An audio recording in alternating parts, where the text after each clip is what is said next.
AP మధ్యాహ్న భోజన పథకం కార్మికుల యూనియన్ జిల్లా ప్రధాన కార్యదర్శి. ఈరోజు మధ్యాహ్న భోజన కార్మికులు 20 సంవత్సరాల నుంచి పనిచేస్తూ ఉన్నారు. అయితే వీళ్ళందరికీ కనీస వేతనాలు అమలు కావట్లేదు. వీళ్ళందరికీ కూడా 3,000 రూపాయలు మాత్రమే వేతనాలు ఇస్తూ ఉన్నారు. వీళ్ళకి కనీస వేతనం 26,000 రూపాయలు ఇవ్వాలని మేము డిమాండ్ చేస్తూ ఉన్నాం. అంతేకాకుండా ఈరోజు పిల్లలకి ఇచ్చే మెనూ ఛార్జెస్ ఎలిమెంటరీ స్కూల్కి వచ్చి ₹5.85, అట్లానే హై స్కూల్కి వచ్చి ₹7.85 చొప్పున ఈరోజు ప్రభుత్వం ఇస్తూ ఉంది. ఈరోజు పెరుగుతున్న ధరలకు అనుగుణంగా వీళ్ళు పిల్లల మెనూ ఛార్జీలు ₹20 పెంచాలని చెప్పి మేము ఈరోజు డిమాండ్ చేస్తూ ఉన్నాం. అంతేకాకుండా వీళ్ళందరూ కూడా సంవత్సరంలో 12 నెలలు వేతనాలు ఇవ్వాల్సి ఉంటే 10 నెలలు మాత్రమే వీళ్ళకి వేతనాలు ఇస్తున్నారు. 12 నెలలకు కూడా వేతనాలు ఇవ్వాలని చెప్పేసి మేము డిమాండ్ చేస్తున్నాం. అంతేకాకుండా ఈరోజు ప్రభుత్వం గ్యాస్ ప్రభుత్వం సరఫరా చేయాలని మేము డిమాండ్ చేస్తున్నాం. అట్లానే కాకుండా వీళ్ళకి యూనిఫామ్ వచ్చి 2 జతలు కాటన్ చీరలు ప్రతి మహిళకు కూడా ఇవ్వాలని చెప్పి మేము అడుగుతున్నాం. అంతేకాకుండా ఈరోజు స్కూల్స్లో మౌలిక సదుపాయాలు లేవు, చాలా చోట్ల షెడ్లు లేవు, అట్లానే మంచినీటి సౌకర్యం లేదు. ఇవన్నీ చాలా ఇబ్బందికరంగా ఉన్నాయి. అందుకని ప్రభుత్వం ప్రతి స్కూల్లో కూడా మౌలిక సదుపాయాలు కల్పించాలని చెప్పేసి డిమాండ్ చేస్తున్నాం. అంతేకాకుండా వీళ్ళందరికీ కూడా దాదాపు జగనన్న గోరుముద్ద అనే పేరుతోటి చాలా రకాలుగా వీళ్ళకి మెనూ పెంచేశారు.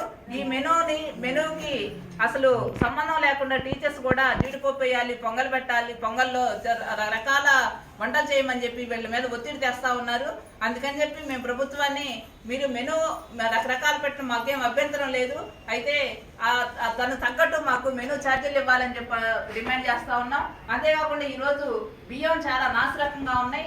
బియ్యం కొత్త బియ్యం తీసుకొచ్చాయి, అవేమో వండుతుంటే సంకట అయిపోతా ఉంది. బియ్యం మంచి క్వాలిటీతో ఉన్నాయి, బియ్యం ఇవ్వాలని చెప్పేసి అట్లానే గిన్నెలు ఇచ్చారు. ఆ గిన్నెలు మాత్రం దేనికి పనికి రాకుండా ఉంటున్నాయి, అవి చాలా బరువుగా ఉన్నాయి, కింద మాత్రం అడుగు పలసగా ఉంటుంది. అందుకని అన్నం పెట్టంగల్లోనే అవన్నీ మాడిపోయే పరిస్థితుంది. అందుకని గిన్నెలు ఇవి రిటర్న్ తీసుకొని మాకు మంచి గిన్నెలు ఇవ్వాలని చెప్పి అట్లానే ఈరోజు వంట చేస్తూ చాలా మంది ఖాళీ చనిపోతా ఉన్నారు. వాళ్ళకి ఒక 20 లక్షలు ఎక్స్గ్రేషియా ఇవ్వాలని చెప్పేసి అట్లానే వీళ్ళు రిటైర్ అయిన తర్వాత ఒక ₹1,00,000 రిటైర్మెంట్ బెనిఫిట్స్, అట్లానే ఒక 10,000 పెన్షన్ ఇవ్వాలని చెప్పి కూడా ఈ సందర్భంగా మేము డిమాండ్ చేస్తా ఉన్నాం.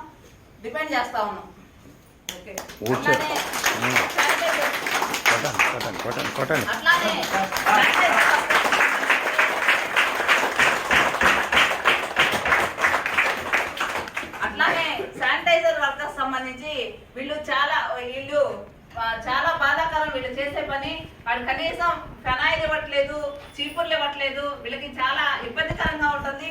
ప్రభుత్వం ఇప్పటికైనా వాళ్ళకి వీళ్ళందరికీ చీపుర్లు, ఫెనాయిల్ సరఫరా చేయాలి.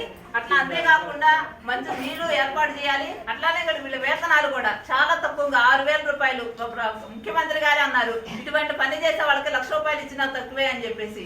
మేము వీళ్ళందరూ కూడా గుర్తింపు కార్డులు ఇవ్వాలి. అట్లానే వీళ్ళకి కనీస వేతనం కనీసం ₹1,00,000 కాకపోయినా కనీసం 26,000 రూపాయలన్నా వెంటనే అమలు చేయాలని చెప్పేసి ఈ సందర్భంగా మేము డిమాండ్ చేస్తాం.